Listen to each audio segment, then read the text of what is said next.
this publicly before, but I was a part of a cult. Well, it seemed like a cult. I mean, I believe it was a cult. My family believes it was a cult, but I was in a cult-like ministry, and I had found out that that was not God, and that really hurt me, which took me completely away from the faith. Like, I was like, you can't even talk to me about God. So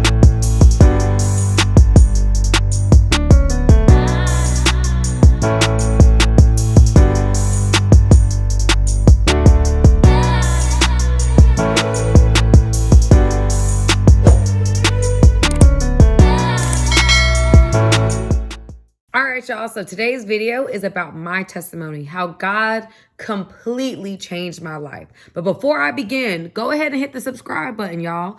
Let's not just be dealing with each other. Let's make this official. Hit the subscribe button. You'll get updates on my lessons, my opinions, all the things that you want to know, okay? You don't have to learn the hard way. You can learn it through me, all right? Okay, so let's get into the video. This is my testimony. Story time. Okay, so guys, my testimony. All right, you all. So starting off my story is, I'm going to try to make it a bridge. So it's not going to be, this could literally be a 2-hour video if I just decided to just tell my whole testimony. But I'm going to make this shorter and straight to the point. So it all starts with, I've been in church my whole life, y'all. I've been in church. My parents are Christian. I've been in church my entire life. When I turned 18, I went to college and I kind of went my own way. And that's where things kind of get a little rocky for me, because I'm making decisions out of my wisdom at 18, which is not any wisdom at all. Let's be real. So anyway, I go into a couple years of me going to a private school. Christianity was very much a big deal there. We had a campus outreach. It was like a private school that wasn't a Christian school, but yeah, it was a Christian school. Most people that attended were Christian. And I was living my life. I was figuring myself out. I was in relationships. I was partying. I was doing my thing. Like, I was not thinking about God. I came from a strict household. So coming into college, I was living my life. I was free. I was no rules. And there was lessons that I had to learn the hard way, you know. Basically, into my second year of college, I started dealing with family issues. I was also dealing with interpersonal issues. I had a relationship that was completely unhealthy that I should not have been in, but I was in it. And because of those things, I started becoming, my soul was not at rest. I was not at peace. I was very, very anxious. And so at some point, there was a young lady that was pursuing a relationship with me, but also wanting me to get into the faith. And I was not trying to be a part of no faith, because I didn't want to stop doing what I was doing. Let's be real. I didn't want to stop doing what I was doing.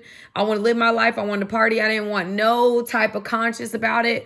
And at some point, I just got tired of that and really desired something deeper. And so one day she comes around. I'm like, can we have dinner later? And we do. And at her house, she starts talking to me about faith. I start breaking down crying, because there's so much going on in my life between my family and my relationship. It's just overwhelming. And I just break down, and I'm just like, I just want God. I just want peace. Like, I don't even know if God is peace, but if God is peace, then I want God. And so I accept Jesus that night, and I start making changes, but superficial changes. I was still in and out of the relationship. I wasn't really done with the party scene or anything like that. So I wasn't really walking like a Christian at the time, if you know what I mean. I was a Christian that was just kind of carnal, I guess you would call it, more carnal than anything. It wasn't until later on, after college, I started dealing with some things. I was sexually assaulted in college. So that was tough for me to kind of rebound from. I was going through a lot of pain with that. I had a painful breakup. I was not a faithful person in relationships. I wasn't a good friend to anybody because I couldn't be honest with myself. There was a real deep insecurities within me because I didn't really love myself. And I can say that now. I really didn't love myself. I didn't have an appreciation for who I was as a person. And therefore, I couldn't love anybody or show up for anybody in any positive way on any level. So it wasn't until I would say after grad school, where I started recognizing that I was having an issue. I really needed to get some help. And when I say I needed to get some help, y'all, I was dealing with depression on a deep level. I mean, I didn't really recognize this depression and anxiety. They're comorbid. For those who are watching, don't know. They're comorbid. So when someone is experiencing symptoms of anxiety, their symptoms overlap. And so I was having I wouldn't be able to sleep at night. I was having really strange fear of death. I couldn't sleep. I was afraid of not waking up. I mean, I know it sounds irrational, but that's how I felt. I was very on edge. I was not happy. I was afraid of the future. I was just kind of going through it. They say after grad school, you kind of go through a sense of you're trying so hard to attain this goal. And after the goal's attained, you're like, what do I do with my life now? And that's really where I was at. What do I do with my life now? What does that look like now? And I started, pursuing my licensure in my field. And it wasn't until I started really having those issues with anxiety that I started seeing a therapist. Once I started seeing a therapist, I started understanding some of the insecurities that I was dealing with.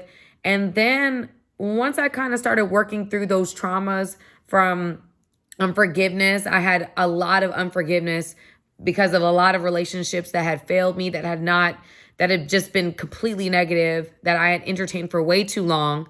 And then I also had unforgiveness for myself. I was not pleased with myself. I had made decisions. I had gone left. I had gone right. I had really struggled with this walk for many years and really didn't feel like God could hear me because of the choices that I had made. I'd made terrible decisions and really didn't think that God could really love me for who I was because of the decisions I had made.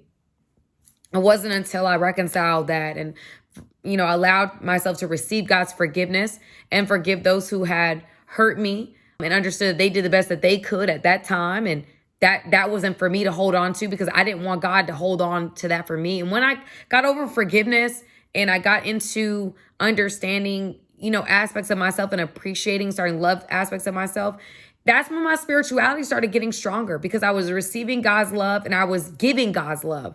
And that really helped me to move forward in becoming a stronger woman of God. And so then, and I'm saying this after grad school, once I started getting into my career, that's when I really started getting into my therapy bag, getting into my spirituality. Spirituality wasn't just a Sunday thing. It became an everyday thing, a daily thing. It became a ritual Monday, early in the morning and late at night. It started becoming more of a routine that I was doing, and I was really working on my relationship with God. There is a small snippet in there where, I went left. But again, after I kind of was able to forgive a lot of the church hurt as well, because that played a role. My hurt, I've said this publicly before, but I was a part of a cult. Well, it seemed like a cult. I mean, I believe it was a cult. My family believes it was a cult, but I was in a cult-like ministry, and I had found out that was not God, and that really hurt me, which took me completely away from the faith. I was like, you can't even talk to me about God. Long story short, once I kind of got out of the church hurt and understood that my faith in God is paramount, and I had misplaced my trust in people versus understanding that people have always failed. If you read the Bible, the people have always failed. And when you put people in place of God, I look at it like this. If a church hurt was able to get you out of church, out of praying, out of your relationship with God, then you put your faith in people, not God. And I had to be confronted with that God had never forsaken me. He had never left me. He had never abandoned me. He had never wronged me. But the people of the church had. And that's to be expected. They're people. They're imperfect human beings. God sent his son to this earth to die. Why? Because people couldn't get it right, no matter how hard they tried. And so I had to start forgiving that hurt, forgiving the pains from the breakups, the pains from the assaults, the pains from the church hurt, all these different things. Because when I was 21 and I started getting into different ministries and I had gone gung ho, I was hurt by people.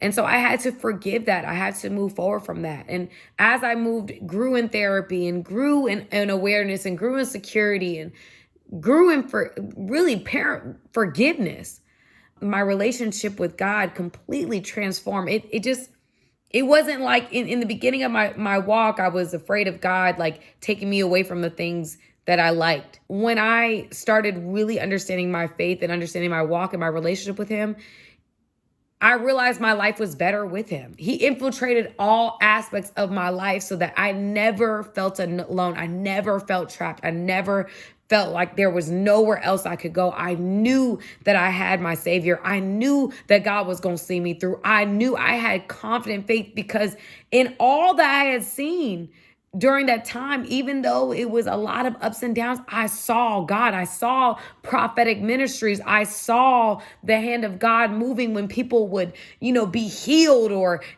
things would be casted out in front of my face, or I would see, prophecies come to fruition. I knew God was real. And I realized that moving forward for me, I just had to completely focus on my Creator and not people. And so I grew in my faith by just really working on my relationship with God and going to church and being involved in ministry. Yes, that's extremely important, but it didn't take precedence over my personal relationship with God that I was intentional about growing. That was a game changer for me. And once I started having that like unmistakable connection with my Creator, where I'm like, I know God is real. I have faith in him. It be like every life situation that I had faced from that point on, whenever I felt alone, I would cry out and I would feel his presence. It was like I gained a best friend that's a father that can actually help me and change things and renew things and take the pressure off of me. I started to enjoy life more. And even though I thought in the past that my faith would take me away from the things that are fun and I wouldn't be free, I actually have more freedom on the other side because of my faith. And so now here I sit, and again, I could go through so many aspects of 10 years from, 18 to 28, what that looked like. But that's just the abridged version. That God completely changed me from somebody who was broken, insecure, wasn't a good friend, wasn't a good partner, to someone that is loving, forgiving, trusting. I'm not perfect now, but God has really done a 180 in my life. And I just appreciate him for that. I mean, there's people that meet me today that knew me back then, like, girl, you have changed so much. I can't even believe you over here preaching on Mondays, doing Bible study. I'm like, it's crazy who God can use and what God can do. So that is my testimony short version. All right. And I'll go deeper into other aspects of it.